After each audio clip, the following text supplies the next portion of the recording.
This news is sponsored by Shiv Shankar Ayurvedic Clinic. करनी सेना के राष्ट्रीय अध्यक्ष सूरजपाल अम्मू ने महाराष्ट्र में करनी सेना को किस तरह मजबूत करना चाहिए, देश के गरीब लोगों को किस तरह उनका हक मिलना चाहिए, इन मुद्दे को लेकर नागपुर शहर में करनी सेना का मेलावा रखा गया, जिनसे बात की है महाराष्ट्र टीवी 24 ने। उनका क्या कहना है, देखते हैं। करनी सेना महाराष्ट्र प्रदेश कार्य समिति की कल बैठक है नागपुर में। महाराष्ट्र के सभी जिलों से हमारे जिलों के पदाधिकारी और प्रदेश के पदाधिकारी यहाँ पर आ रहे हैं।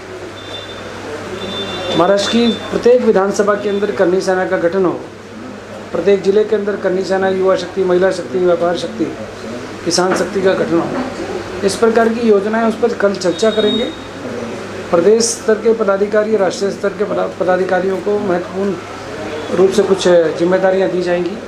महाराष्ट्र में प्रत्येक जिले के अंदर भगवा यात्रा हो, उसकी तारीख तय करने के लिए भगवा का ठेका केवल शिवसेना के पास है ऐसा नहीं है। करनी सेना भी अपना झंडा महाराष्ट्र के प्रत्येक गांव-गांव में, शहर में, प्रत्येक जिले में, विधानसभा में गाड़ेगी। शिवसेना ने तो भगवा को शाखा के रूप में यूज़ किया, जमीनों पर कब्जे किए। करनी सेना समाज हित में, राष्ट्र हित में, देश हित में काम करेगी। इस प्रकार का कार्यक्रम करनी सेना का महाराष्ट्र के अंदर है।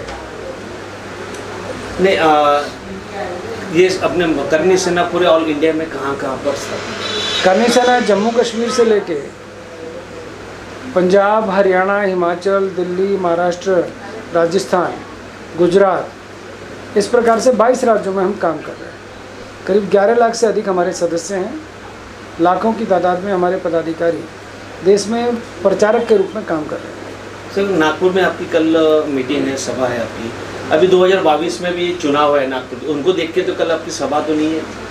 चुनावों को लेकर तो राजनीतिक पार्टियां सक्रिय होती हैं। हम तो करनी सेना वाले हैं। हम तो जो देश विरोधी लोग हैं उनके खिलाफ बोलते हैं। हम शाहरुख खान, आमिर खान को जिनको डर लगता है, उनका डर दूर करने का काम करनी सेना करती है। कंगना रनावत का विरोध करने वाली शिवसेना को आईना दिखाने का काम करनी सेना करती है। हम लोग देश के इतिहास के साथ खिलवाड़ करने वाले संजय लीला बंसाली के कान पे जब चमाटा मार कर उसको अकल सिखाने का काम पद्मावत फिल्म के समय कर सकते हैं, तो हम ऐसे लोगों का भी विरोध करनी सेना करती है जो देश की अस्मिता के साथ खिलवाड़ करते हैं। सर, बीजेपी के साथ भी शिवसेना रही हुई है। उनको चुप करोगे? बीजेपी के साथ भी शिवसेना ने महाराष्ट्र में सत्ता में रही, कैसा उन्होंने भी काम किया। करनी सेना भी और शिवसेना, इनमें दोनों तो सेना ही है, दोनों में फ़र्क क्या है? मैं बाला साहब ठाकरे साहब का दीवाना हूँ। मैं बाला साहब की इज्जत करता हूँ। मैं उन बाला साहब ठाकरे साहब को जानता हूँ जिन्होंने अयोध्या में बाबरी ढांचे को गिराने के लिए, मैं भी उस समय कार सेवक के रूप में काम कर रहा था, उस समय के मैं बाला साहब ठाकरे साहब को जानता हूँ। आप रोकेंगे भैया इसको ज़रा? बीजेपी के साथ में महाराष्ट्र में शिवसेना ने भी सत्ता में रही हुई है, और अभी करनी सेना भी और शिवसेना दोनों सेना है, दोनों के नाम रखा। तो शिवसेना में और करनी सेना में फ़र्क क्या है? मैं हिंदुस्तान के सभी उन लोगों को सैल्यूट करता हूँ जिन्होंने देश की आज़ादी के बाद 1947 के बाद हिंदुस्तान में रहना पसंद किया। मैं उस कांग्रेस के बारे में आपको बताना चाहता हूँ जिसके साथ आज की डेट में शिवसेना का गठबंधन है। जिन नेहरू और गांधी ने और जिन्ना ने मिलकर देश का बंटवारा किया और 10 लाख लोगों की 1947 में हत्या करा दी, वही कांग्रेस 1984 में इंदिरा गांधी की मौत के बाद जिसने हज़ारों सिखों को कटवा दिया, जिस कांग्रेस के विरुद्ध बाला साहब ठाकरे हमेशा बोलते रहे, आज उसी कांग्रेस की बैसाखी पर चल रही है शिवसेना। करनी सेना की विचारधारा बिल्कुल अलग है। हम हिंदुत्व की बात करते हैं, हम देश हित की बात करते हैं, हम राष्ट्र के समर्पण की बात करते हैं। ये भ्रष्टाचारियों के साथ मिलकर काम कर रहे हैं। करनी सेना और शिवसेना में बहुत अंतर है। हम लोग हिंदुत्व की बात को पकड़कर आज भी बैठे हुए हैं। हम लोग उद्धव ठाकरे साहब की तरफ भूले नहीं हैं। हम तो एक आपके चैनल के माध्यम से, मैं महाराष्ट्र न्यूज़ 24 के माध्यम से एक बात कहना चाहता हूँ। उद्धव साहब, बड़े बुजुर्गों की कई बातों पर अमल करना चाहिए। पैसा आपने बहुत कमा लिया, क्योंकि महाराष्ट्र के अंदर भ्रष्टाचार में कोई कमी नहीं है। आपने जितना शिवसेना को बेचना था बेच दिया। जितना जल्दी हो सके इस कांग्रेस से दूर हो जाओ, नहीं तो शिवसेना का असर भी वही होगा जो और लोगों का कांग्रेस के साथ हुआ। देश में भी महंगाई का मुद्दा बड़ा गरमाया हुआ है। अभी आप बीजेपी का प्रवक्ता भी है, जिस तरीके से पेट्रोल था जो 2014 में बीजेपी ने बोली कि हम कम करेंगे, 70 रुपये से 40-45 रुपये पेट्रोल लाएंगे। मैं निश्चित तौर पे हिंदुस्तान के साथ हूँ, हिंदुस्तान की जनता के साथ हूँ, परंतु जब पेट्रोल के दाम बढ़ते हैं तो बहुत तेज़ आवाज़ आती है, अखबारों में, टीवी चैनलों पर बहुत चलता है। परंतु 2 दिन के अंदर 2 बार पेट्रोल के दाम घटे हैं, डीजल के दाम घटे हैं। मैं कहना नहीं चाहता इस बात को, हल्की हो जाएगी बात, परंतु कितने अखबारों ने, कितनी टीवी चैनलों ने ब्रेक की न्यूज़ के दाम घट गए।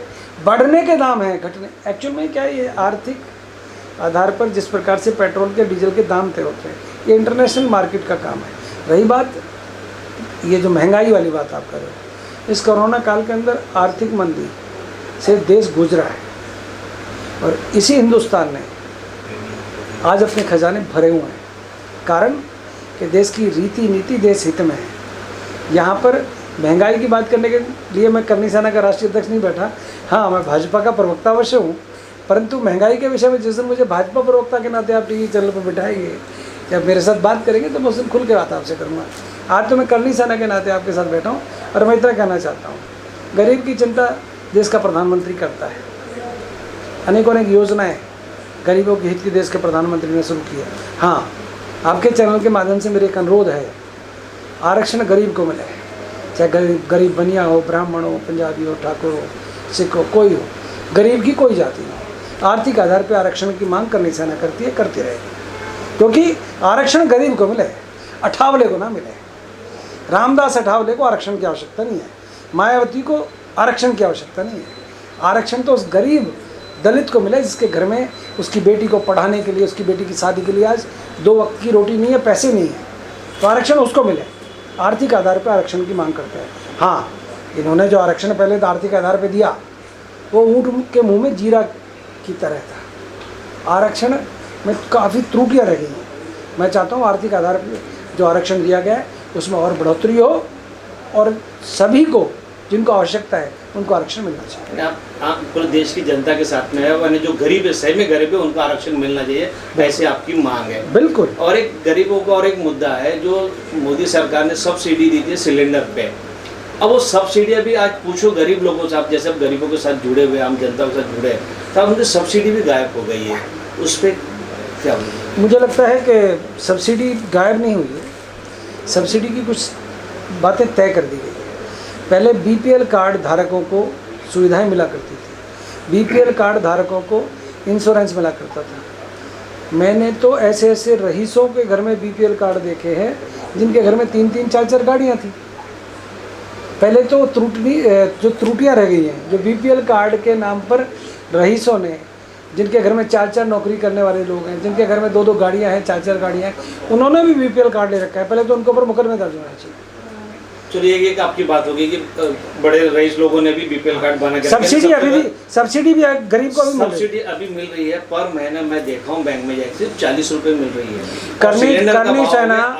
करनी सेना 800 से 1000 रुपये हो गया। आप फिर वहीं ले जाएंगे बात को, राजनीतिक इंटरव्यू हो जाएगा। नहीं, गरीब लोगों के मुद्दे, गरीब लोगों के साथ करनी सेना प्रत्येक जिले के अंदर, महाराष्ट्र के अंदर प्रयास करेगी जहाँ जहाँ झूठे लोग सब्सिडी का और बीपीएल कार्ड का, येलो कार्ड का, गुलाबी कार्ड का मिसयूज़ कर रहे हैं, उनकी छटनी भी करनी सेना करने का एक प्लान करेगी। ऐसा कल की बैठक में हम सोच रहे हैं कि निर्णय लें, कारण कि चोर को चोर कहना अगर कोई कह सकता है तो करनी सेना कह सकती है।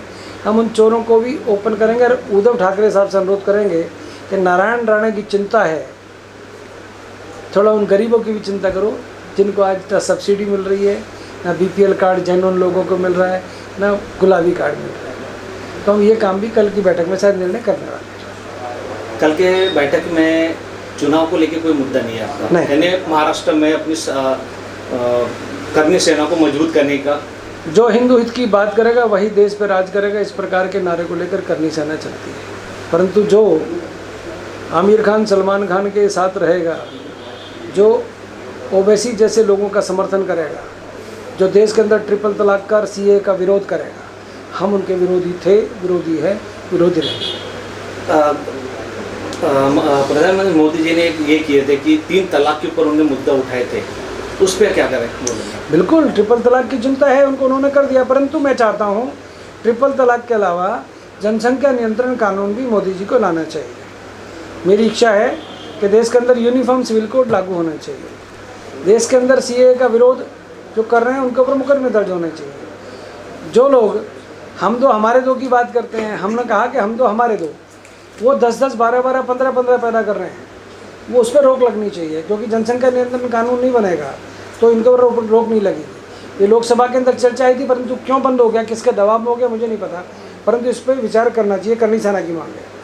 यानी मोदी ने जो निर्णय लिए थे पहले बीजेपी सॉरी अपना मुस्लिम समाज को अपनी तरफ करने के लिए, वहाँ की उनकी महिलाओं को अपनी तरफ फेवर में लेने के लिए 3 तलाक का डिसीजन लिए, ऐसा नहीं लग रहा? देश के प्रधानमंत्री को सभी धर्मों की बहन बेटियों की चिंता है।